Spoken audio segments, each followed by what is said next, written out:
सत श्री अकाल जी। स्वागत है तुहाडा फलसफे जिंदगी दे चैनल ते। हाज़र हाँ जी बहुत सोहनी कहानी दे नाल। उम्मीद करदी हां कि ये कहानी तुहानू बहुत पसंद आएगी ते तुसी जरूर सुनोगे। शुरू करदे हां जी। बहू मैनू कमरे विचों बाहर कढ लो। कल दा मैं कुछ भी नहीं खादा। जे तू मैनू इस तरह ही सज़ा दिंदी रहेगी तां मैं एक दिन अपने बेटे नू दस दियांगी। कदों तक तू मेरे ते इस तरह अत्याचार करती रहेगी। बहू बहुत भुख लगी है तां कुछ खाण नू दे दे। ना कल खाली पेट गोली खा लई सी जिस दी वजह करके सारा दिन पेट विच मेरे जलन हुंदी रही। अज कुछ खाना खाण दे बाद ही दवाई खावांगी। तां उसदी नूंह कहंदी बुढ़िए अपने बेटे नू दस्सण दी धमकी दे रही हैं ते गुस्से नाल कहंदी बुढ़िए तड़के ही रसोई वाल टिक टिकी लगा के बैठी रहिंदी हैं। अजे तां मैं अपने गुणताज लई स्कूल दा टिफन भी नहीं बनाया। पहलां उस दे लई टिफन बना के उसनू स्कूल भेज दियां। उस दे बाद ही तैनू कुछ दियांगी।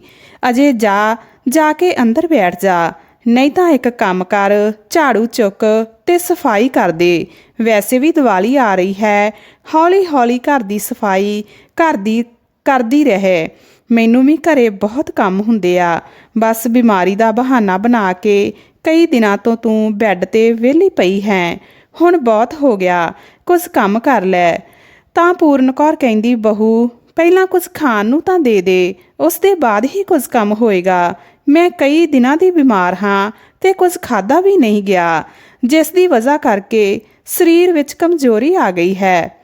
तां राजवीर कहंदी तैनू तां बस काम ना करन दा बहाना चाहिदा हुंदा है। जा के पै जा क्योंकि तैनू तां कोई काम है ही नहीं। मैं सारा दिन रसोई विच जबदी रहिंदी हाँ। हुण जल्दी अपना बुखार ठीक कर ते दिवाली दी साफ सफाई विच बहुत काम हुंदा है। कुछ करदी तां है नहीं। तिन्ने टाइम खाना खाण नू चाहिदा है, उपरों बीमार होण ते दवाइयां चाहिदियां ने। ਉਹ ਇੱਕ ਪੈਸਾ ਤਾਂ ਕਮਾਉਂਦੀ ਨਹੀਂ, ਖਰਚਾ 10 ਗੁਣਾ ਕਰ ਦਿੰਦੀ ਹੈ। ਪੂਰਨ ਕੌਰ ਕਹਿੰਦੀ ਠੀਕ ਹੈ ਬਹੂ। ਇੰਨਾ ਕਹਿ ਕੇ ਪੂਰਨ ਕੌਰ ਆਪਣੇ ਕਮਰੇ ਵਿੱਚ ਜਾ ਕੇ ਚੁੱਪਚਾਪ ਬੈਠ ਗਈ ਤੇ ਸੋਚਣ ਲੱਗੀ। ਬਹੂ ਤੋਂ ਕੁਝ ਖਾਣ ਨੂੰ ਮੰਗ ਲਿਆ ਤਾਂ ਉਸਨੇ ਮੈਨੂੰ ਇੰਨਾ ਕੁਝ ਸੁਣਾ ਦਿੱਤਾ। ਬਹੁਤ ਦੇਰ ਤੱਕ ਪੂਰਨ ਕੌਰ ਰਸੋਈ ਵੱਲ ਦੇਖਦੀ ਰਹੀ। ਬਹੂ ਉਸ ਨੂੰ ਕਦੋਂ ਆਵਾਜ਼ ਦੇ ਕੇ ਕਹੇ ਕਿ ਆ ਜਾ ਮੰਮੀ ਰੋਟੀ ਖਾ ਲੈ। पर इधर तो बहू ने कुछ अलग ही सोच रखिया सी। उसने गुणताज दा टिफन पैक करके रसोई दी साफ सफाई कर दिती ते उस दे बाद अपने कमरे विच जाके बैठ के फोन चलाउण लगी। सवेर दे 9 वज गए, अजे तक राजवीर ने आवाज़ नहीं दिती। यही सोच के कि पूर्ण कौर कमरे तो बाहर निकली ते रसोई विच गई। देखिया रसोई साफ सी, भांडे धोते हुए सी। नाश्ते लई तां कुछ भी नहीं बनिया सी। फिर राजवीर नू आवाज़ दिती राजवीर मैनू कुछ खाण नू तां दे दिंदी, मैं दवाई खानी है, नहीं तां फिर मैनू बुखार हो जाएगा। राजवीर कहंदी मम्मी मैं तां भुल ही गई तेरे लिए रोटी बनाउणी। अज मेरा करवा चौथ दा वर्त है, मैं तां सारा दिन वर्त रखांगी। मैं गुणताज दे पापा नू भी कह दिता है कि अज वो बाहरों ही कुछ खा लवे। गुणताज नू सैंडविच पसंद सी, इसलिए मैं उसनू सैंडविच बना के पैक कर दिता। हुण रही तुहाडी गल तां तुसी तां वैसे ही बीमार हो, कुछ खाओगे नहीं, ये सोच के मैं कुछ बनाया नहीं। ते मम्मी जी अज मेरा वर्त है ते मैं सारा दिन कुछ नहीं खाना पीना ते मैनू चक्कर आउण लग जाणगे। मेरे तो अज कोई काम नहीं होने वाला। जल्दी नाल दवाई खा के सारा खाण पीण अज तुसी ही बनाउणा है ते पूजा दी तैयारी भी तुसी ही करनी है। बहू दी गल सुन के पूर्ण कौर परेशान हो गई। एक तां बहू ने मेरे नाश्ते दे लई कुछ भी नहीं बनाया, उपरों घर दा सारा काम करन दे लई कह दिता। हुण बहू दी गल टाल भी नहीं सकदी, नहीं तां मुंडे नूं एक दियां 4 बना के दसेगी ते घरे बैठे बिठाए कलेश हो जाएगा ते अपने वर्त दा फायदा उठा के मैनू ही मेरे बेटे दियां नज़रां विच बुरा बना देवेगी। रसोई विच रखे डब्बियां नूं खोलदे होए ਪੂਰਨ ਕੌਰ ਦੇਖਦੀ ਹੈ ਕਿ ਕੁਝ ਖਾਣ ਨੂੰ ਮਿਲ ਜਾਏ, ਪਰ ਉਹਨਾਂ ਵਿੱਚ ਖਾਣ ਲਈ ਨਮਕੀਨ ਬਿਸਕੁਟ ਕੁਝ ਵੀ ਨਹੀਂ ਸੀ। ਰਾਜਵੀਰ ਨੇ ਨਮਕੀਨ ਤੇ ਬਿਸਕੁਟ ਵੀ ਚੁੱਕ ਕੇ ਆਪਣੇ ਕਮਰੇ ਵਿੱਚ ਰੱਖ ਲਏ। ਇੱਕ ਡੱਬੇ ਵਿੱਚ ਥੋੜਾ ਜਿਹਾ ਦਲੀਆ ਪਿਆ ਸੀ, ਜਿਸ ਨੂੰ ਭੁੰਨ ਕੇ ਉਹ ਆਪਣੇ ਲਈ ਦਲੀਆ ਬਣਾਉਣ ਲੱਗੀ। ਦੁੱਧ ਪਾ ਕੇ ਦਲੀਆ ਖਾਣ ਦੇ ਬਾਅਦ ਦਵਾਈ ਖਾਧੀ। ਦਰਅਸਲ ਪਿਛਲੇ 4 ਦਿਨਾਂ ਤੋਂ ਪੂਰਨ ਕੌਰ ਨੂੰ ਬਹੁਤ ਬੁਖਾਰ ਸੀ, ਨਾਲ ਖਾਂਸੀ ਵੀ ਸੀ। ਪੁੱਤ ਨੂੰ ਡਾਕਟਰ ਨੂੰ ਦਿਖਾਉਣ ਨੂੰ ਕਿਹਾ ਤਾਂ ਬਹੂ ਨੇ ਇਹ ਕਹਿ ਕੇ ਮਨਾ ਕਰ ਦਿੱਤਾ ਕਿ ਇਹ ਤਾਂ ਮੌਸਮੀ ਸਰਦੀ ਬੁਖਾਰ ਹੈ, ਡਾਕਟਰ ਦੇ ਕੋਲ ਦਿਖਾਉਣ ਦੀ ਕੀ ਜ਼ਰੂਰਤ ਹੈ, ਆਪਣੇ ਆਪ ਹੀ ਠੀਕ ਹੋ ਜਾਏਗਾ ਤੇ ਦਵਾਈ ਖਾ ਕੇ ਆਪਣਾ ਬੁਖਾਰ ਹੋਰ ਵਿਗਾੜ ਲਵੇਂਗੀ, ਬਿਨਾਂ ਦਵਾਈ ਦੇ ਹੀ ਠੀਕ ਹੋ ਜਾਏਗਾ। ਪਰ ਬੇਟਾ ਆਫਿਸ ਤੋਂ ਆਉਂਦੇ ਵਕਤ ਮੇਰੇ ਲਈ ਦਵਾਈ ਲੈ ਆਇਆ ਤੇ ਮੈਂ ਖਾ ਲਈ, ਨਹੀਂ ਤਾਂ ਸਾਰਾ ਦਿਨ ਸਰੀਰ ਦਰਦ ਕਰ ਰਿਹਾ ਸੀ। ਦਵਾਈ ਖਾ ਕੇ ਪੂਰਨ ਕੌਰ ਥੋੜੀ ਦੇਰ ਲਈ ਆਪਣੇ ਕਮਰੇ ਵਿੱਚ ਆਰਾਮ ਕਰਨ ਦੇ ਲਈ ਚਲੀ ਗਈ। ਦੁਪਹਿਰ ਦੇ 12 ਵਜੇ ਬਹੂ ਕਹਿਣ ਲੱਗੀ, ਮਾਂ ਜੀ ਹੁਣ ਉੱਠੋ ਵੀ, ਦਵਾਈ ਦਾ ਅਸਰ ਹੋ ਗਿਆ ਹੋਏਗਾ, ਹੁਣ ਤੁਹਾਡਾ ਬੁਖਾਰ ਵੀ ਠੀਕ ਲੱਗ ਰਿਹਾ ਹੈ, ਘਰ ਦੀ ਸਾਫ਼ ਸਫਾਈ ਕਰੋ, ਉਸ ਦੇ ਬਾਅਦ ਸ਼ਾਮ ਦੇ ਖਾਣੇ ਦੀ ਤਿਆਰੀ ਕਰੋ। ਮੇਰਾ ਅੱਜ ਕਰਵਾ ਚੌਥ ਦਾ ਵਰਤ ਹੈ, ਸਾਰਾ ਦਿਨ ਅੰਨ ਪਾਣੀ ਦੇ ਬਿਨਾਂ ਰਹਾਂਗੀ ਤਾਂ ਸਾਰਾ ਕੰਮ ਨਹੀਂ ਹੋਏਗਾ ਮੇਰੇ ਤੋਂ। ਹੁਣ ਤੂੰ ਹੀ ਸਾਰੇ ਘਰ ਦਾ ਕੰਮ ਸੰਭਾਲ। ਸਵੇਰੇ ਵੀ ਮੈਂ ਤੈਨੂੰ ਕਿਹਾ ਸੀ, ਹੁਣ ਦੁਬਾਰਾ ਫਿਰ ਕਹਿ ਰਹੀ ਹਾਂ, ਮੇਰੇ ਤੋਂ ਕੰਮ ਦੀ ਕੋਈ ਉਮੀਦ ਨਾ ਰੱਖਣਾ। ਮੈਂ ਇੱਕ ਘੰਟਾ ਕਰਕੇ ਸਮਾਂ ਕੱਟ ਰਹੀ ਹਾਂ, ਭੁੱਖੇ ਰਹਿਣਾ ਕਿੰਨਾ ਮੁਸ਼ਕਲ ਹੁੰਦਾ ਹੈ। ਪੂਰਨ ਕੌਰ ਕਹਿੰਦੀ, ਹਾਂ ਬਹੂ ਇਹ ਗੱਲ ਤਾਂ ਹੈ, ਭੁੱਖੇ ਰਹਿਣਾ ਬੜਾ ਮੁਸ਼ਕਲ ਹੁੰਦਾ ਹੈ। ਅੱਜ ਸਵੇਰੇ ਹੀ ਤੂੰ ਮੈਨੂੰ ਨਾਸ਼ਤਾ ਨਹੀਂ ਦਿੱਤਾ, ਨਾਸ਼ਤਾ ਕਰਦੇ ਕਰਦੇ 10 ਵੱਜ ਗਏ। ਸੱਚ ਵਿੱਚ ਪੇਟ ਵਿੱਚ ਬੜੀ ਜਲਨ ਹੁੰਦੀ ਹੈ। ਪੂਰਨ ਕੌਰ ਦੇ ਇਹ ਕਹਿੰਦੇ ਹੀ ਰਾਜਵੀਰ ਦਾ ਮੂੰਹ ਬਣ ਗਿਆ ਤੇ ਬੁੜਬੁੜ ਕਰਦੀ ਹੋਈ ਆਪਣੇ ਕਮਰੇ ਵਿੱਚ ਚਲੀ ਗਈ। ਹਾਂ ਇੱਕ ਦਿਨ ਨਾਸ਼ਤਾ ਲੇਟ ਹੋ ਜਾਏ ਤਾਂ ਕਿੰਨਾ ਕੁਝ ਸੁਣਾਉਂਦੀ ਹੈ ਤੂੰ, ਕੁਝ ਕੰਮ ਤਾਂ ਤੇਰੇ ਤੋਂ ਹੁੰਦਾ ਨਹੀਂ, ਬਸ ਬੈਠ ਕੇ ਖਾਂਦੀ ਰਹਿੰਦੀ ਹੈ, ਆਪਣਾ ਵਜ਼ਨ ਵਧਾਉਂਦੀ ਰਹਿੰਦੀ ਹੈ। ਹੁਣ ਤਾਂ ਬੱਚੇ ਵੀ ਸਕੂਲ ਜਾਣ ਲੱਗੇ ਆ, ਉਸ ਦੀ ਵੀ ਫੀਸ ਭਰਨੀ ਪੈਂਦੀ ਹੈ, ਕੁਝ ਕਰਨ ਦੀ ਤਾਂ ਨਾ ਧਰਨ ਦੀ, ਦੋਨੇ ਟਾਈਮ ਖਾਣ ਦੇ ਲਈ ਚਾਹੀਦਾ ਹੈ, ਖਾਣਾ ਕਰਦੀ ਰਹਿੰਦੀ ਹੈ, ਪੈਸੇ ਦਰਖਤਾਂ ਤੇ ਨਹੀਂ ਲੱਗਦੇ। ਪੂਰਨ ਕੌਰ ਦੀ ਗੱਲ ਦਾ ਬਹੂ ਨੇ ਬਤੰਗੜ ਬਣਾ ਦਿੱਤਾ ਤੇ ਇੰਨਾ ਕੁਝ ਸੁਣਾਇਆ ਜਿਸ ਦੀ ਪੂਰਨ ਕੌਰ ਨੂੰ ਉਮੀਦ ਵੀ ਨਹੀਂ ਸੀ। ਪੂਰਨ ਕੌਰ ਬੜੀ ਮੁਸ਼ਕਲ ਨਾਲ ਰਸੋਈ ਵਿੱਚ ਗਈ ਤੇ ਹੌਲੀ-ਹੌਲੀ ਖਾਣਾ ਬਣਾਉਣ ਲੱਗੀ। ਸ਼ਾਮ ਨੂੰ 4 ਵਜੇ ਜਦੋਂ ਉਹ ਖਾਣਾ ਬਣਾ ਕੇ ਵਿਹਲੀ ਹੋਈ ਤਾਂ ਉਸ ਦਾ ਪੋਤਾ ਵੀ ਟਿਊਸ਼ਨ ਤੋਂ ਆ ਗਿਆ ਤੇ ਕਹਿਣ ਲੱਗਾ, ਮੰਮੀ ਮੈਨੂੰ ਭੁੱਖ ਲੱਗੀ ਹੈ, ਖਾਣਾ ਦੇ ਦੇ। ਤਾਂ ਰਾਜਵੀਰ ਕਹਿੰਦੀ, ਗੁਣਤਾਜ ਅੱਜ ਦਾ ਖਾਣਾ ਤਾਂ ਤੈਨੂੰ ਅਜੇ ਨਹੀਂ ਮਿਲੇਗਾ, ਪਹਿਲਾਂ ਉਸ ਨੂੰ ਭੋਗ ਲੱਗੇਗਾ, ਜਾਂ ਆਪਣੀ ਦਾਦੀ ਨੂੰ ਕਹਿ ਤੇਰੇ ਖਾਣ ਲਈ ਕੁਝ ਬਣਾ ਦੇਵੇ। ਪੂਰਨ ਕੌਰ ਕੰਮ ਤੋਂ ਵਿਹਲੀ ਹੋ ਕੇ ਆਪਣੇ ਕਮਰੇ ਵਿੱਚ ਆ ਕੇ ਬੈਠੀ ਹੀ ਸੀ ਕਿ ਗੁਣਤਾਜ ਆ ਗਿਆ। ਕਹਿੰਦਾ, ਦਾਦੀ ਮੇਰੇ ਲਈ ਮੈਗੀ ਬਣਾ ਦੇ, ਭੁੱਖ ਲੱਗੀ ਹੈ।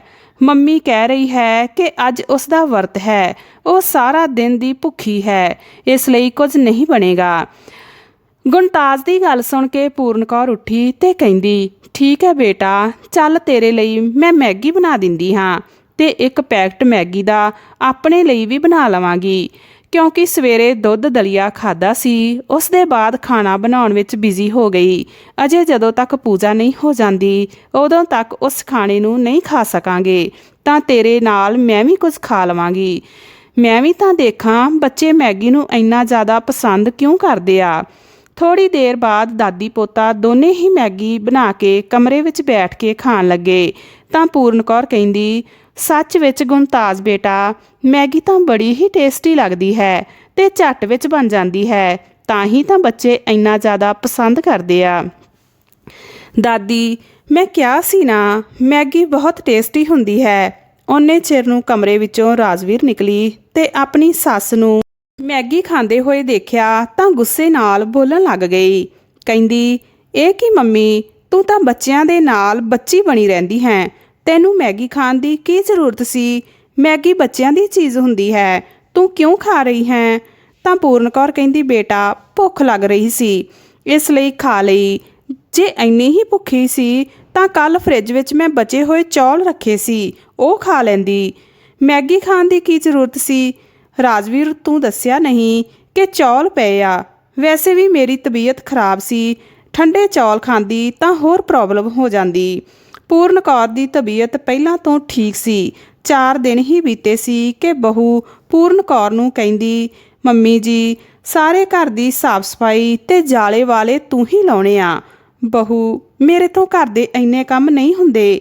ਇੱਕ ਕੰਮ ਕਰ, ਤੂੰ ਸਫਾਈ ਕਰ ਲੈ ਤੇ ਮੈਂ ਖਾਣਾ ਬਣਾ ਲਵਾਂਗੀ। ਮੇਰੇ ਤੋਂ ਪੱਖੇ ਸਾਫ਼ ਨਹੀਂ ਕੀਤੇ ਜਾਣਗੇ। ਬੁਢਾਪੇ ਵਿੱਚ ਜੇ ਕਿਤੇ ਡਿੱਗ ਗਈ ਤਾਂ ਹੱਥ ਪੈਰ ਟੁੱਟ ਜਾਣਗੇ। ਕੁਝ ਨਹੀਂ ਹੋਏਗਾ, ਜਾ ਚੁੱਪਚਾਪ ਸਫਾਈ ਕਰ। ਹੱਥ ਤੇ ਹੱਥ ਰੱਖ ਕੇ ਬੈਠੀ ਰਹਿੰਦੀ ਹੈ। ਕੁਝ ਕੰਮ ਧੰਮ ਕਰ ਲਿਆ ਕਰ। ਕਿੰਨੀ ਮੁਸ਼ਕਲ ਨਾਲ ਤੇਰਾ ਬੇਟਾ ਪੈਸੇ ਕਮਾ ਕੇ ਲਿਆਉਂਦਾ ਹੈ। ਇੰਨਾ ਘਰ ਦੇ ਖਰਚੇ ਹੁੰਦੇ ਆ। ਮੇਰੇ ਪੇਕਿਆਂ ਤੇ ਮੇਰੇ ਮੰਮੀ ਪਾਪਾ ਨੇ ਵੀਰੇ ਲਈ ਇੰਨੀ ਪ੍ਰਾਪਰਟੀ ਬਣਾਈ ਆ ਕਿ ਉਹ ਸਾਰੀ ਜ਼ਿੰਦਗੀ ਕੁਝ ਨਾ ਕਮਾਉਣ ਤਾਂ ਉਹ ਬੈਠ ਕੇ ਖਾ ਸਕਦੇ ਆ। ਪਰ ਇੱਕ ਤੂੰ ਹੈ ਜੋ ਆਪਣੇ ਬੇਟੇ ਲਈ ਕੁਝ ਵੀ ਜੋੜ ਕੇ ਨਹੀਂ ਰੱਖਿਆ ਤੇ ਉਸ ਦੇ ਉੱਪਰ ਬੋਝ ਬਣ ਕੇ ਬੈਠੀ ਹੈ। ਥੋੜ੍ਹੇ ਜਿਹੇ ਕੰਮ ਦੇ ਲਈ ਕਹਿ ਦਿਆਂ ਤਾਂ ਉਸ ਵਿੱਚ ਵੀ ਤੈਨੂੰ ਦਿੱਕਤ ਹੁੰਦੀ ਹੈ। ਅਸੀਂ ਤੇਰੇ ਇੰਨੇ ਖਰਚੇ ਚੁੱਕ ਰਹੇ ਹਾਂ ਤਾਂ ਤੈਨੂੰ ਸਾਡੇ ਹਿਸਾਬ ਨਾਲ ਘਰ ਵਿੱਚ ਰਹਿਣਾ ਪਏਗਾ ਤੇ ਸਾਡੇ ਹਿਸਾਬ ਨਾਲ ਹੀ ਘਰ ਦੇ ਕੰਮ ਕਰਨੇ ਪੈਣਗੇ। ਕਿਸੇ ਕੰਮ ਦੇ ਲਈ ਤੂੰ ਮਨਾ ਨਹੀਂ ਕਰ ਸਕਦੀ। ਹੋਰ ਤਾਂ ਹੋਰ, ਮੇਰੇ ਚਾਚੇ ਦੀ ਕੁੜੀ ਦੇ ਸੱਸ ਸਹੁਰੇ ਦੇ ਕੋਲ ਇੰਨੀ ਪ੍ਰਾਪਰਟੀ ਹੈ ਕਿ ਸਭ ਕੁਝ ਮੇਰੀ ਭੈਣ ਦੇ ਕੋਲ ਹੈ। ਕਿਸੇ ਚੀਜ਼ ਦੀ ਕੋਈ ਕਮੀ ਨਹੀਂ ਹੈ। ਉਸ ਦੇ ਕੋਲ ਇੰਨਾ ਵੱਡਾ ਬਿਜ਼ਨਸ ਹੈ ਉਸ ਦੇ ਸਹੁਰੇ ਦਾ ਕਿ ਕੁਝ ਕਰਨ ਦੀ ਜ਼ਰੂਰਤ ਹੀ ਨਹੀਂ ਹੈ, ਕਿ ਆਰਾਮ ਨਾਲ ਬੈਠ ਕੇ ਰਾਜ ਕਰ ਰਹੀ ਹੈ। ਪਰ ਇੱਕ ਅਸੀਂ ਹਾਂ, ਇੱਥੇ ਉਲਟਾ ਤੇਰਾ ਖਰਚਾ ਚੁੱਕ ਰਹੇ ਹਾਂ। ਬਹੂ ਦੀਆਂ ਗੱਲਾਂ ਸੁਣ ਕੇ ਪੂਰਨ ਕੌਰ ਦੀਆਂ ਅੱਖਾਂ ਵਿੱਚ ਹੰਝੂ ਆ ਗਏ ਤੇ ਆਪਣੇ ਪੁਰਾਣੇ ਦਿਨਾਂ ਨੂੰ ਯਾਦ ਕਰਨ ਲੱਗੀ ਕਿ ਅਸੀਂ ਕੀ ਛੱਡ ਦਿੰਦੇ ਆਪਣੇ ਬੇਟੇ ਲਈ। ਅੱਜ ਮੇਰਾ ਬੇਟਾ ਨੌਕਰੀ ਕਰ ਰਿਹਾ ਹੈ, ਮੇਰੇ ਲਈ ਇਹੀ ਬਹੁਤ ਵੱਡੀ ਗੱਲ ਹੈ। ਸਾਡੇ ਕੋਲ ਤਾਂ ਇੰਨਾ ਕੁਝ ਨਹੀਂ ਸੀ ਕਿ ਅਸੀਂ ਬਹੂ ਬੇਟੇ ਲਈ ਜੋੜ ਕੇ ਰੱਖ ਸਕਦੇ। ਮੇਰੇ ਘਰ ਵਾਲਾ ਦਿਹਾੜੀਦਾਰ ਬੰਦਾ ਸੀ ਤੇ ਦੂਜਿਆਂ ਦੇ ਘਰਾਂ ਵਿੱਚ ਮੈਂ ਕੰਮ ਕਰਦੀ ਸੀ। ਕਿਵੇਂ ਮੁਸ਼ਕਲਾਂ ਨਾਲ ਮੈਂ ਆਪਣੇ ਬੱਚਿਆਂ ਨੂੰ ਪਾਲਿਆ ਤੇ ਉਹਨਾਂ ਨੂੰ ਪੜ੍ਹਾਇਆ ਲਿਖਾਇਆ। ਆਪਣੇ ਬੇਟੇ ਨੂੰ ਨੌਕਰੀ ਕਰਦੇ ਹੋਏ ਦੇਖਣਾ ਹੀ ਮੇਰੀ ਜ਼ਿੰਦਗੀ ਦਾ ਇੱਕਮਾਤਰ ਮਕਸਦ ਸੀ, ਜਿਸ ਦੇ ਲਈ ਅਸੀਂ ਦੋਨਾਂ ਪਤੀ ਪਤਨੀ ਨੇ ਜੀ ਜਾਨ ਲਗਾ ਦਿੱਤੀ। ਤੇ ਆਖਰਕਾਰ ਉਹ ਵੀ ਦਿਨ ਆ ਗਿਆ ਜਦੋਂ ਮੇਰੇ ਬੇਟੇ ਦੀ ਨੌਕਰੀ ਲੱਗੀ। ਉਸ ਦਿਨ ਸਾਡੇ ਦੋਨਾਂ ਦੀ ਜ਼ਿੰਦਗੀ ਦਾ ਸਭ ਤੋਂ ਖੂਬਸੂਰਤ ਦਿਨ ਸੀ। ਅਸੀਂ ਖੁਸ਼ੀ ਨਾਲ ਫੁੱਲੇ ਨਹੀਂ ਸਮਾ ਰਹੇ ਸੀ। ਚਲੋ ਹੁਣ ਸਾਡੇ ਦਿਨ ਵੀ ਫਿਰ ਜਾਣਗੇ। ਮੈਨੂੰ ਦੂਜਿਆਂ ਦੇ ਘਰਾਂ ਵਿੱਚ ਕੰਮ ਨਹੀਂ ਕਰਨਾ ਪਏਗਾ। ਮੇਰੇ ਘਰ ਵਾਲੇ ਨੂੰ ਹੁਣ ਦਿਹਾੜੀ ਮਜ਼ਦੂਰੀ ਨਹੀਂ ਕਰਨੀ ਪਏਗੀ ਕਿਉਂਕਿ ਉਸ ਦੀ ਤਬੀਅਤ ਠੀਕ ਨਹੀਂ ਰਹਿੰਦੀ ਸੀ। ਪਰ ਬੇਟੇ ਦੀ ਫੀਸ ਭਰਨ ਦੇ ਲਈ ਉਹ ਮਜ਼ਦੂਰੀ ਕਰਨ ਦੇ ਲਈ ਜਾਂਦੇ ਸੀ। ਬੇਟੇ ਦੀ ਨੌਕਰੀ ਲੱਗਣ ਦੇ 6 ਮਹੀਨੇ ਬਾਅਦ ਉਹ ਸਾਨੂੰ ਕਹਿੰਦਾ ਕਿ ਉਸਨੇ ਇੱਕ ਕੁੜੀ ਪਸੰਦ ਕੀਤੀ ਹੈ ਜਿਸ ਨਾਲ ਉਹ ਵਿਆਹ ਕਰਨਾ ਚਾਹੁੰਦਾ ਹੈ। ਮੈਂ ਬੇਟੇ ਦੀ ਖੁਸ਼ੀ ਨੂੰ ਅੱਗੇ ਰੱਖਦੇ ਹੋਏ ਉਸ ਦਾ ਵਿਆਹ ਰਾਜਵੀਰ ਨਾਲ ਕਰ ਦਿੱਤਾ। ਰਾਜਵੀਰ ਮੇਰੇ ਘਰ ਦੀ ਬਹੂ ਬਣ ਕੇ ਆ ਗਈ। ਬਹੂ ਦੇ ਆਉਣ ਤੇ ਮੇਰੇ ਪੈਰ ਜ਼ਮੀਨ ਤੇ ਨਹੀਂ ਲੱਗ ਰਹੇ ਸੀ ਕਿਉਂਕਿ ਮੈਂ ਬਹੁਤ ਖੁਸ਼ ਸੀ ਕਿ ਅੱਜ ਚਲੋ ਸਾਡੇ ਕੋਲ 2 ਕਮਰਿਆਂ ਦਾ ਪੱਕਾ ਘਰ ਹੋ ਗਿਆ। ਕਿਰਾਏ ਦੇ ਛੋਟੇ ਕਮਰਿਆਂ ਤੋਂ ਅਸੀਂ ਆਪਣਾ 1-2 ਕਮਰਿਆਂ ਦਾ ਪੱਕਾ ਘਰ ਲੈ ਲਿਆ। ਮੇਰੇ ਲਈ ਤਾਂ ਉਹ 2 ਕਮਰਿਆਂ ਦਾ ਪੱਕਾ ਘਰ ਹੀ ਕਿਸੇ ਮਹਿਲ ਤੋਂ ਘੱਟ ਨਹੀਂ ਸੀ। ਬੇਟੇ ਨੇ ਆਪਣੀ ਪਸੰਦ ਦਾ ਵਿਆਹ ਕਰ ਲਿਆ। ਵਿਆਹ ਤਾਂ ਕਰ ਲਿਆ ਪਰ ਬਹੂ ਵੱਡੇ ਘਰ ਦੀ ਆ ਗਈ ਜਿਸ ਨੇ ਆਉਂਦੇ ਹੀ ਤਾਨੇ ਦੇਣੇ ਸ਼ੁਰੂ ਕਰ ਦਿੱਤੇ। ਕਹਿੰਦੀ, ਕਿਹੋ ਜਿਹੇ ਫਟੀਚਰ ਘਰ ਵਿੱਚ ਆ ਗਈ ਹਾਂ ਮੈਂ, ਕਿਹੋ ਜਿਹੇ ਲੋਕ ਰਹਿੰਦੇ ਆ। ਮੈਨੂੰ ਤਾਂ ਇਸ ਘਰ ਵਿੱਚ ਐਡਜਸਟ ਕਰਨ ਵਿੱਚ ਬਹੁਤ ਦਿੱਕਤ ਹੁੰਦੀ ਹੈ। ਛੋਟੀਆਂ-ਛੋਟੀਆਂ ਗੱਲਾਂ ਤੇ ਬਹੂ ਤਾਨੇ ਮਾਰਦੀ ਰਹਿੰਦੀ। ਘਰ ਵਿੱਚ ਕੁਝ ਸੁੱਖ ਸਹੂਲਤਾਂ ਦੀਆਂ ਚੀਜ਼ਾਂ ਵੀ ਨਹੀਂ ਸੀ ਜਿਸ ਦੀ ਵਜ੍ਹਾ ਕਰਕੇ ਬਹੂ ਮੈਨੂੰ ਬਹੁਤ ਸੁਣਾਉਂਦੀ ਸੀ। ਅਸੀਂ ਬਹੂ ਦੇ ਨਾਲ ਐਡਜਸਟ ਕਰਨ ਦੀ ਕੋਸ਼ਿਸ਼ ਕਰ ਰਹੇ ਸੀ। ਇੱਕ ਦਿਨ ਮੇਰੇ ਘਰ ਵਾਲਾ ਇਸ ਦੁਨੀਆ ਨੂੰ ਛੱਡ ਕੇ ਚਲਾ ਗਿਆ। ਪਤੀ ਦੇ ਜਾਣ ਦੇ ਬਾਅਦ ਹੀ ਬਹੂ ਨੇ ਮੇਰੇ ਤੇ ਅਤਿਆਚਾਰ ਕਰਨਾ ਸ਼ੁਰੂ ਕਰ ਦਿੱਤਾ। ਘਰ ਦੇ ਸਾਰੇ ਕੰਮ ਮੇਰੇ ਤੋਂ ਕਰਾਉਣ ਲੱਗੀ। ਝਾੜੂ ਪੋਚਾ ਭਾਂਡੇ, ਇੱਥੋਂ ਤੱਕ ਕਿ ਤੀਜ ਤਿਉਹਾਰ ਤੇ ਸਾਰਾ ਖਾਣਾ ਵੀ ਮੈਂ ਹੀ ਬਣਾਉਂਦੀ ਸੀ। ਜੇ ਬੇਟੇ ਨੂੰ ਕਦੇ ਕੁਝ ਕਹਿੰਦੀ ਤਾਂ ਬੇਟੇ ਦੇ ਆਫਿਸ ਜਾਣ ਦੇ ਬਾਅਦ ਰਾਜਵੀਰ ਮੇਰੇ ਨਾਲ ਬਹੁਤ ਲੜਦੀ, ਘਰੋਂ ਕੱਢਣ ਦੀ ਧਮਕੀ ਦਿੰਦੀ। ਕਦੇ-ਕਦੇ ਤਾਂ ਮੈਨੂੰ ਕਮਰੇ ਵਿੱਚ ਬੰਦ ਕਰ ਦਿੰਦੀ ਤੇ ਸਾਰਾ ਦਿਨ ਖਾਣ ਨੂੰ ਕੁਝ ਨਹੀਂ ਦਿੰਦੀ ਸੀ। ਬਹੂ ਦੀ ਡਰ ਦੀ ਵਜ੍ਹਾ ਕਰਕੇ ਮੈਂ ਆਪਣੇ ਬੇਟੇ ਨੂੰ ਵੀ ਕੁਝ ਨਹੀਂ ਕਹਿ ਪਾਉਂਦੀ ਸੀ। ਬਹੂ ਬੇਟੇ ਦੇ ਇਲਾਵਾ ਮੇਰਾ ਕੋਈ ਦੂਜਾ ਸਹਾਰਾ ਨਹੀਂ ਸੀ ਜਿੱਥੇ ਮੈਂ ਜਾ ਕੇ ਰਹਿ ਸਕਦੀ। ਇਸ ਲਈ ਚੁੱਪਚਾਪ ਬਹੂ ਦੀ ਗੱਲ ਮੰਨ ਲਈ। ਕਿਤੇ ਇਸ ਤਰ੍ਹਾਂ ਨਾ ਹੋਵੇ ਕਿ ਬਹੂ ਸੱਚ ਵਿੱਚ ਮੈਨੂੰ ਕਿਤੇ ਛੱਡ ਆਵੇ। ਇਸ ਲਈ ਮੈਂ ਘਰ ਦੇ ਸਾਰੇ ਕੰਮ ਕਰਦੀ ਰਹੀ। ਪਰ ਹੁਣ ਤਾਂ ਮੇਰਾ ਸਰੀਰ ਵੀ ਬਜ਼ੁਰਗ ਹੋ ਚੁੱਕਿਆ ਸੀ। ਮੇਰੇ ਤੋਂ ਜਲਦੀ ਕੰਮ ਨਹੀਂ ਹੁੰਦਾ ਸੀ। ਪਹਿਲਾਂ ਦੇ ਸਮੇਂ ਮੇਰਾ ਸਰੀਰ ਵਿੱਚ ਜਾਨ ਸੀ ਤਾਂ 4 ਘਰਾਂ ਦਾ ਕੰਮ ਵੀ ਮੈਂ ਕਰ ਲੈਂਦੀ ਸੀ। ਹੁਣ ਮੇਰੇ ਤੋਂ ਇੰਨੇ ਕੰਮ ਨਹੀਂ ਹੁੰਦੇ ਸੀ ਤਾਂ ਬਹੂ ਮੇਰੇ ਨਾਲ ਗੁੱਸਾ ਕਰਦੀ ਰਹਿੰਦੀ। ਬੁੱਢੀਏ, ਪਹਿਲਾਂ ਵੀ ਤਾਂ ਦੂਜਿਆਂ ਦੇ ਘਰਾਂ ਵਿੱਚ ਝਾੜੂ ਪੋਚਾ ਕਰਦੀ ਸੀ ਤਾਂ ਮੇਰੇ ਘਰ ਵਿੱਚ ਤੈਨੂੰ ਇਹ ਸਭ ਕਰਨਾ ਹੀ ਪਏਗਾ। ਮੈਂ ਇਸ ਘਰ ਵਿੱਚ ਝਾੜੂ ਪੋਚਾ ਤੇ ਭਾਂਡੇ ਨਹੀਂ ਧੋਣ ਵਾਲੀ। ਜੇ ਮੇਰੇ ਘਰ ਵਿੱਚ ਰਹਿਣਾ ਹੈ ਤਾਂ ਇਹ ਸਭ ਕਰਨਾ ਹੀ ਪਏਗਾ। ਮੈਂ ਫ੍ਰੀ ਵਿੱਚ ਬਿਠਾ ਕੇ ਤੈਨੂੰ ਖਾਣਾ ਨਹੀਂ ਖਵਾਵਾਂਗੀ। ਉਹਨੇ ਚਿਰ ਨੂੰ ਰਾਜਵੀਰ ਦੀ ਕੜਕਦੀ ਆਵਾਜ਼ ਫਿਰ ਸੁਣਾਈ ਦਿੱਤੀ। ਕਹਿੰਦੀ, ਬੁੱਢੀਏ, ਕਮਰੇ ਵਿੱਚ ਬੈਠੀ ਕੀ ਸੋਚ ਰਹੀ ਹੈ? ਇਹ ਫੜ ਝਾੜੂ ਤੇ ਸਾਰੇ ਘਰ ਦੀ ਸਫਾਈ ਕਰ ਦੇ। ਪੂਰਨ ਕੌਰ ਝਾੜੂ ਲੈ ਕੇ ਘਰ ਦੀ ਸਫਾਈ ਕਰਨ ਲੱਗੀ। ਜਾਲੇ ਤੇ ਪੱਖੇ ਸਾਫ਼ ਕਰ ਦਿੱਤੇ। ਪਰ ਇੰਨਾ ਸਾਰਾ ਕੰਮ ਕਰਦੇ ਉਸ ਦੇ ਪੈਰਾਂ ਵਿੱਚ ਮੋਚ ਆ ਗਈ, ਜਿਸ ਦੀ ਵਜ੍ਹਾ ਕਰਕੇ ਪੈਰ ਬਹੁਤ ਜ਼ਿਆਦਾ ਸੁੱਜ ਗਿਆ। ਪਰ ਰਾਜਵੀਰ ਨੂੰ ਉਸ ਨਾਲ ਕੁਝ ਵੀ ਲੈਣਾ ਦੇਣਾ ਨਹੀਂ ਸੀ। ਘਰ ਵਿੱਚ ਪੂਰਨ ਕੌਰ ਬੜੀ ਹੀ ਨਿਰਾਸ਼ਾ ਮਹਿਸੂਸ ਕਰ ਰਹੀ ਸੀ। ਇਸ ਤਰ੍ਹਾਂ ਲੱਗ ਰਿਹਾ ਸੀ ਕਿ ਕਿਸੇ ਨੇ ਉਸ ਨੂੰ ਮਜ਼ਦੂਰ ਬਣਾ ਲਿਆ ਹੋਵੇ ਤੇ ਆਪਣੇ ਹੀ ਘਰ ਵਿੱਚ ਉਹ ਇੱਕ ਕੰਮ ਵਾਲੀ ਬਣ ਕੇ ਰਹਿ ਗਈ ਹੋਵੇ। ਰਾਤ ਨੂੰ ਜਦੋਂ ਬੇਟਾ ਆਇਆ, ਪੂਰਨ ਕੌਰ ਨੇ ਸੋਚ ਲਿਆ ਕਿ ਅੱਜ ਉਹ ਆਪਣੇ ਬੇਟੇ ਨੂੰ ਸਭ ਕੁਝ ਦੱਸ ਕੇ ਰਹੇਗੀ। ਕੁਝ ਵੀ ਹੋ ਜਾਏ। ਬੇਟੇ ਦੇ ਆਉਂਦੇ ਹੀ ਬਹੂ ਮੇਰੇ ਪੁੱਤ ਨੂੰ ਇਸ ਤਰ੍ਹਾਂ ਜਤਾਉਣ ਲੱਗੀ ਕਿ ਸਾਰਾ ਕੰਮ ਮੈਂ ਹੀ ਕੀਤਾ ਹੈ। ਤੇਰੀ ਮਾਂ ਤਾਂ ਵਿਹਲੀ ਬੈਠੀ ਰਹਿੰਦੀ ਹੈ। ਉਸ ਕੋਲ ਵੀ ਇੰਨਾ ਸਮਾਂ ਨਹੀਂ ਸੀ ਕਿ ਉਹ ਜਾਣ ਸਕੇ ਕਿ ਘਰ ਦੇ ਸਾਰੇ ਕੰਮ ਕੌਣ ਕਰਦਾ ਹੈ, ਕਿਉਂਕਿ ਬੇਟੇ ਦੇ ਆਉਣ ਦੇ ਬਾਅਦ ਬਹੂ ਅੱਗੇ ਸਾਰੇ ਕੰਮ ਕਰਦੀ ਸੀ। ਅੱਜ ਮੈਂ ਆਪਣੇ ਬੇਟੇ ਨੂੰ ਸੱਚਾਈ ਦੱਸਣ ਦਾ ਸੋਚ ਲਿਆ ਸੀ। ਜਿਵੇਂ ਹੀ ਸ਼ਾਮ ਨੂੰ ਬੇਟਾ ਆਫਿਸ ਤੋਂ ਆਇਆ, ਮੈਂ ਉਸ ਦੇ ਕੋਲ ਜਾ ਕੇ ਗੱਲ ਕਰਨ ਲੱਗੀ ਤੇ ਉਸ ਨੂੰ ਦੱਸਿਆ ਕਿ ਮੇਰੇ ਪੈਰਾਂ ਵਿੱਚ ਕੰਮ ਕਰਦੇ ਮੋਚ ਆ ਗਈ ਹੈ। ਮੇਰੇ ਪੈਰਾਂ ਤੇ ਦਵਾ ਲਗਾਉਂਦੇ ਹੋਏ ਬੇਟਾ ਕਹਿੰਦਾ, ਮੰਮੀ, ਤੈਨੂੰ ਇੰਨਾ ਸਾਰਾ ਕੰਮ ਕਰਨ ਦੀ ਕੀ ਜ਼ਰੂਰਤ ਹੈ? ਹੁਣ ਤੂੰ ਘਰ ਦੇ ਇੰਨੇ ਕੰਮ ਨਾ ਕਰਿਆ ਕਰ। ਰਾਜਵੀਰ, ਤੂੰ ਮਾਂ ਤੋਂ ਕੰਮ ਕਿਉਂ ਕਰਵਾਉਂਦੀ ਹੈ? ਰਾਜਵੀਰ ਨੂੰ ਆਵਾਜ਼ ਦਿੰਦੇ ਹੋਏ ਉਸਦੇ ਬੇਟੇ ਜਗਦੀਪ ਨੇ ਕਿਹਾ ਤਾਂ ਰਾਜਵੀਰ ਅੱਖਾਂ ਕੱਢਦੇ ਹੋਏ ਕਹਿੰਦੀ, ਮੰਮੀ ਨੇ ਕੀ ਕੰਮ ਕੀਤਾ ਹੈ? ਕੁਝ ਵੀ ਤਾਂ ਨਹੀਂ ਕੀਤਾ। ਸਾਰਾ ਕੰਮ ਤਾਂ ਮੈਂ ਕੀਤਾ ਹੈ। ਦੇਖ ਲਓ, ਮੇਰੇ ਹੱਥ ਬਹੁਤ ਦਰਦ ਹੋ ਰਹੇ ਆ। ਸਾਰੇ ਘਰ ਦੀ ਸਾਫ਼ ਸਫਾਈ ਕਰਦੇ ਮੇਰੇ ਹੱਥ ਪੈਰ ਦਰਦ ਹੋ ਰਹੇ ਨੇ ਤੇ ਮੰਮੀ ਝੂਠ ਬੋਲ ਰਹੀ ਹੈ। ਬਹੂ ਦੀ ਗੱਲ ਸੁਣ ਕੇ ਪੂਰਨ ਕੌਰ ਦੰਗ ਰਹਿ ਗਈ। ਕਿੰਨੀ ਸਫਾਈ ਨਾਲ ਬਹੂ ਨੇ ਬੇਟੇ ਦੇ ਸਾਹਮਣੇ ਝੂਠ ਬੋਲ ਦਿੱਤਾ। ਤੇ ਤੈਨੂੰ ਕੀ ਲੱਗਦਾ ਹੈ ਜਗਦੀਪ, ਮੈਂ ਤੇਰੀ ਮਾਂ ਤੋਂ ਕੰਮ ਕਰਵਾਉਂਗੀ? ਮੈਂ ਮੰਮੀ ਤੋਂ ਕੋਈ ਕੰਮ ਨਹੀਂ ਕਰਵਾਉਂਦੀ।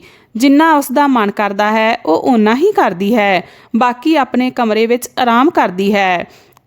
ਘਰ ਦੇ ਸਾਰੇ ਕੰਮ ਤਾਂ ਮੈਂ ਹੀ ਕਰਦੀ ਹਾਂ। ਚਿੜਚਿੜਾਉਂਦੇ ਹੋਏ ਰਾਜਵੀਰ ਨੇ ਕਿਹਾ ਤਾਂ ਜਗਦੀਪ ਨੇ ਗੱਲ ਨੂੰ ਹਲਕੇ ਵਿੱਚ ਲੈਂਦੇ ਹੋਏ ਆਪਣੀ ਮਾਂ ਨੂੰ ਕਿਹਾ, ਮੰਮੀ, ਤੇਰੇ ਤੋਂ ਜਿੰਨਾ ਕੰਮ ਹੋਏ ਓਨਾ ਹੀ ਕਰਿਆ ਕਰ। ਨਹੀਂ ਹੁੰਦਾ ਤਾਂ ਆਰਾਮ ਨਾਲ ਬੈਠਿਆ ਕਰ। ਹੁਣ ਜਾ, ਤੂੰ ਵੀ ਸੌਂ ਜਾ।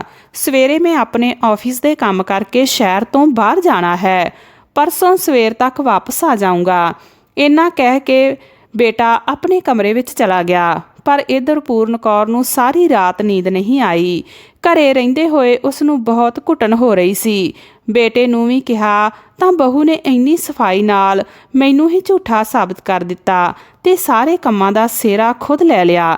ਮੇਰੇ ਤੋਂ ਘਰ ਦੇ ਸਾਰੇ ਕੰਮ ਕਰਵਾਉਂਦੀ ਹੈ ਤੇ ਮੈਨੂੰ ਇਹ ਵੀ ਨਹੀਂ ਦੱਸਣ ਦਿੰਦੀ ਕਿ ਸਾਰੇ ਕੰਮ ਮੈਂ ਕਰਦੀ ਹਾਂ। ਸਾਰੀ ਰਾਤ ਪੂਰਨ ਕੌਰ ਸੋਚਦੀ ਰਹੀ। ਉਸ ਨੂੰ ਨੀਂਦ ਨਾ ਆਈ ਤੇ ਸਵੇਰੇ ਉੱਠ ਕੇ ਉਸਨੇ ਇੱਕ ਫੈਸਲਾ ਲਿਆ। ਬੇਟੇ ਦੇ ਜਾਂਦੇ ਹੀ ਉਹ ਮੰਦਰ ਜਾਣ ਦਾ ਕਹਿ ਕੇ ਚਲੀ ਗਈ। ਬਹੂ ਦੁਪਹਿਰ ਤੱਕ ਪੂਰਨ ਕੌਰ ਦੇ ਆਉਣ ਦਾ ਇੰਤਜ਼ਾਰ ਕਰਦੀ ਰਹੀ ਕਿ ਕਦੋਂ ਬੁੱਢੀ ਆਏ ਤੇ ਘਰ ਦੇ ਕੰਮ ਕਰੇ। ਸਾਰਾ ਘਰ ਦੀ ਸਾਫ਼ ਸਫਾਈ ਪਈ ਹੈ। ਰਸੋਈ ਵਿੱਚ ਇੰਨੇ ਸਾਰੇ ਭਾਂਡਿਆਂ ਦਾ ਢੇਰ ਲੱਗਿਆ ਹੋਇਆ ਹੈ ਤੇ ਖਾਣਾ ਵੀ ਬਣਾਉਣ ਵਾਲਾ ਹੈ। ਇਹ ਬੁੱਢੀ ਅਜੇ ਤੱਕ ਨਹੀਂ ਆਈ। ਆਉਣ ਦੇ ਅੱਜ ਬੁੱਢੀ ਨੂੰ, ਫਿਰ ਇਸ ਦੀ ਚੰਗੀ ਤਰ੍ਹਾਂ ਖੈਰ ਖਬਰ ਲਵਾਂਗੀ। ਬੇਟੇ ਦੇ ਜਾਣ ਦੇ ਬਾਅਦ ਹੀ ਸੈਰ ਸਪਾਟੇ ਤੇ ਨਿਕਲ ਗਈ ਹੈ। ਗੁੱਸੇ ਦੇ ਮਾਰੇ ਰਾਜਵੀਰ ਲਾਲ ਪੀਲੀ ਹੋਏ ਜਾ ਰਹੀ ਸੀ। ਇੱਧਰ ਪੂਰਨ ਕੌਰ ਦੁਪਹਿਰ ਤੱਕ ਕੀ ਰਾਤ ਤੱਕ ਵੀ ਘਰੇ ਨਹੀਂ ਆਈ। ਸਾਰਾ ਘਰ ਦਾ ਕੰਮ ਪਿਆ ਸੀ। ਰਾਜਵੀਰ ਨੇ ਖਾਣਾ ਆਰਡਰ ਕਰਕੇ ਮੰਗਵਾ ਲਿਆ, ਕਿਉਂਕਿ ਖਾਣਾ ਬਣਾਉਣ ਦੇ ਲਈ ਪਹਿਲਾਂ ਉਸ ਨੂੰ ਭਾਂਡੇ ਧੋਣੇ ਪੈਣਗੇ। ਇਸ ਲਈ ਉਸਨੇ ਬਾਹਰੋਂ ਖਾਣਾ ਮੰਗਾਉਣਾ ਹੀ ਠੀਕ ਸਮਝਿਆ।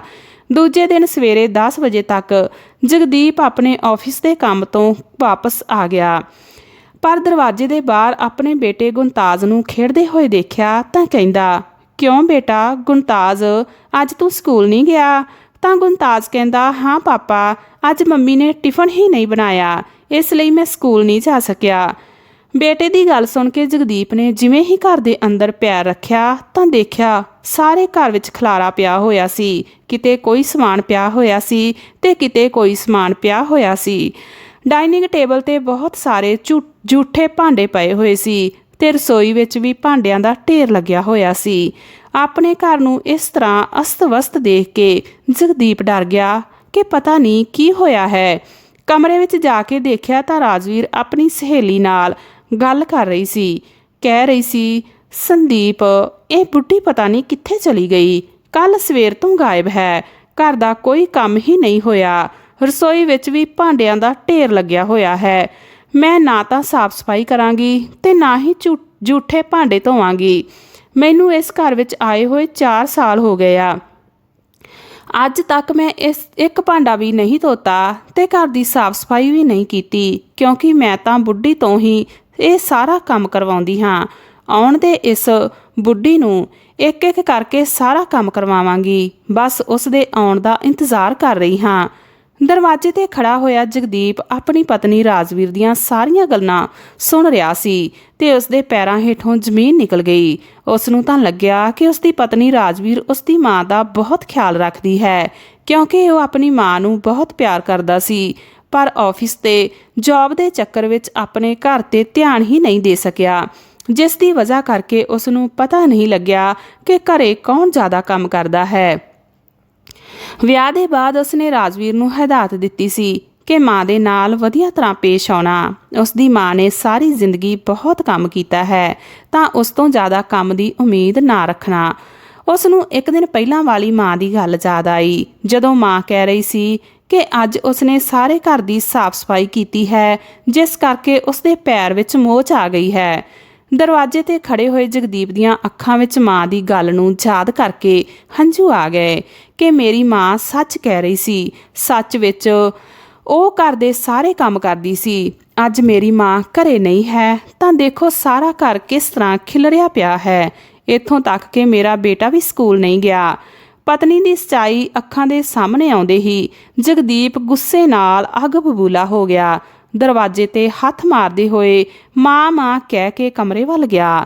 ਜਗਦੀਪ ਦੀ ਆਵਾਜ਼ ਸੁਣ ਕੇ ਹੜਬੜਾਉਂਦੀ ਹੋਈ ਰਾਜਵੀਰ ਨੇ ਫੋਨ ਰੱਖਿਆ ਤੇ ਜਗਦੀਪ ਵੱਲ ਆਉਂਦੀ ਹੋਈ ਕਹਿੰਦੀ, ਦੇਖ ਰਹੇ ਹੋ ਜਗਦੀਪ, ਤੇਰੀ ਮਾਂ ਕੱਲ ਦੀ ਸੈਰ ਸਪਾਟੇ ਤੇ ਨਿਕਲੀ ਹੋਈ ਹੈ, ਪਤਾ ਨਹੀਂ ਕਿੱਥੇ ਗਈ ਹੈ, ਦੱਸ ਕੇ ਵੀ ਨਹੀਂ ਗਈ। ਉਸ ਦੀ ਚਿੰਤਾ ਵਿੱਚ ਮੈਂ ਘਰ ਦਾ ਕੋਈ ਕੰਮ ਨਹੀਂ ਕੀਤਾ।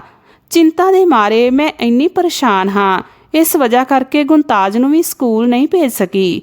ਅੱਜ ਆਉਣ ਦੇ ਮੰਮੀ ਨੂੰ ਚੰਗੀ ਤਰ੍ਹਾਂ ਸਮਝਾਉਣਾ। ਆਪਣੀ ਪਤਨੀ ਰਾਜਵੀਰ ਦੇ ਝੂਠ ਨੂੰ ਸੁਣ ਕੇ ਜਗਦੀਪ ਨੂੰ ਬਹੁਤ ਗੁੱਸਾ ਆਇਆ ਤੇ ਉਸ ਦੇ ਗੱਲ ਤੇ ਜ਼ੋਰ ਨਾਲ ਥੱਪੜ ਮਾਰ ਦਿੱਤਾ ਤੇ ਕਹਿੰਦਾ, ਸ਼ਰਮ ਨਹੀਂ ਆਉਂਦੀ ਰਾਜਵੀਰ ਤੈਨੂੰ ਝੂਠ ਬੋਲਦੇ ਹੋਏ? ਕਿੱਥੇ ਹੈ ਮੇਰੀ ਮਾਂ, ਕਿੱਥੇ ਗਈ ਹੈ? ਮੈਂ ਤੇਰੀਆਂ ਤੇ ਤੇਰੀ ਸਹੇਲੀ ਦੀਆਂ ਸਾਰੀਆਂ ਗੱਲਾਂ ਸੁਣ ਲਈਆਂ ਨੇ, ਹੁਣ ਮੈਨੂੰ ਝੂਠ ਬੋਲਣ ਦੀ ਕੋਸ਼ਿਸ਼ ਵੀ ਨਾ ਕਰਨਾ।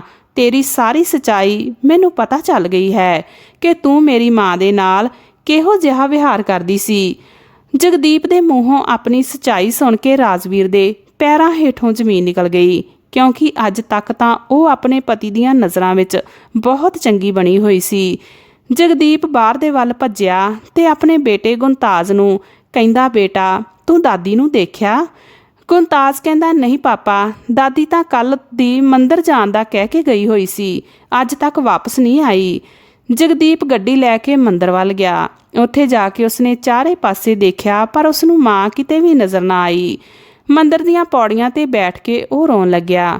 ਉਸ ਨੂੰ ਆਪਣੀ ਮਾਂ ਦੀਆਂ ਬਚਪਨ ਦੀਆਂ ਤਕਲੀਫਾਂ ਯਾਦ ਆਉਣ ਲੱਗੀਆਂ ਕਿ ਕਿੰਨੀਆਂ ਤਕਲੀਫਾਂ ਨਾਲ ਉਸ ਦੀ ਮਾਂ ਨੇ ਉਸ ਨੂੰ ਪੜ੍ਹਾਇਆ ਸੀ ਤੇ ਅੱਜ ਮੇਰੀ ਮਾਂ ਮੈਨੂੰ ਛੱਡ ਕੇ ਚਲੀ ਗਈ।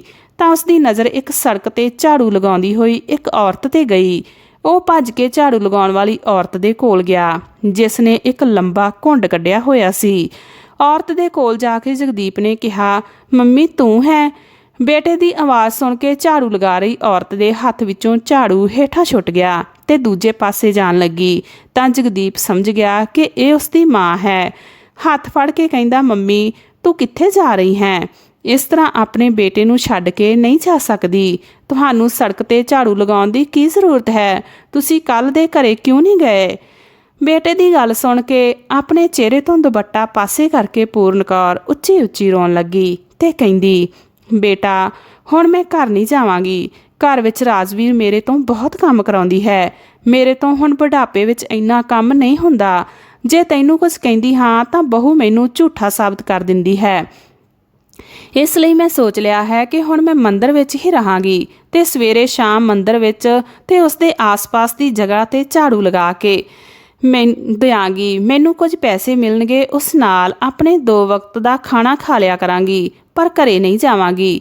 ਕਮ ਸੇ ਕਮ ਇੱਥੇ ਇੰਨਾ ਤਾਂ ਹੈ ਕਿ 1 ਘੰਟਾ ਸਵੇਰੇ ਸ਼ਾਮ ਕੰਮ ਕਰਨ ਦੇ ਬਾਅਦ ਆਰਾਮ ਨਾਲ ਤਾਂ ਬੈਠਾਂਗੀ, ਪਰ ਬਹੂ ਦੇ ਘਰ ਵਿੱਚ ਮੈਂ ਸਾਰਾ ਦਿਨ ਕੰਮ ਵਿੱਚ ਲੱਗੀ ਰਹਿੰਦੀ ਹਾਂ। ਮੇਰੇ ਤੋਂ ਹੁਣ ਇੰਨਾ ਕੰਮ ਨਹੀਂ ਹੁੰਦਾ।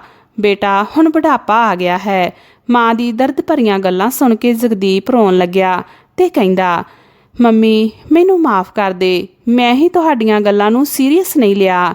ਇਹ ਉਸ ਦਾ ਹੀ ਨਤੀਜਾ ਹੈ ਤੇ ਮੈਂ ਆਪਣੀ ਪਤਨੀ ਰਾਜਵੀਰ ਤੇ ਕੁਝ ਜ਼ਿਆਦਾ ਹੀ ਭਰੋਸਾ ਕਰ ਬੈਠਾ। ਮੈਨੂੰ ਨਹੀਂ ਪਤਾ ਸੀ ਕਿ ਪਿੱਠ ਪਿੱਛੇ ਉਹ ਤੇਰੇ ਨਾਲ ਇਸ ਤਰ੍ਹਾਂ ਦਾ ਵਿਹਾਰ ਕਰਦੀ ਹੈ। ਘਰ ਚੱਲ ਮੰਮੀ, ਉਹ ਘਰ ਤੇਰਾ ਹੈ। ਤੂੰ ਇਸ ਤਰ੍ਹਾਂ ਮੰਦਰ ਵਿੱਚ ਨਹੀਂ ਰਹਿ ਸਕਦੀ। ਆਪਣੇ ਬੇਟੇ ਦੇ ਘਰ ਚੱਲ। ਜ਼ਬਰਦਸਤੀ ਜਗਦੀਪ ਆਪਣੀ ਮਾਂ ਨੂੰ ਘਰ ਲੈ ਕੇ ਆ ਗਿਆ।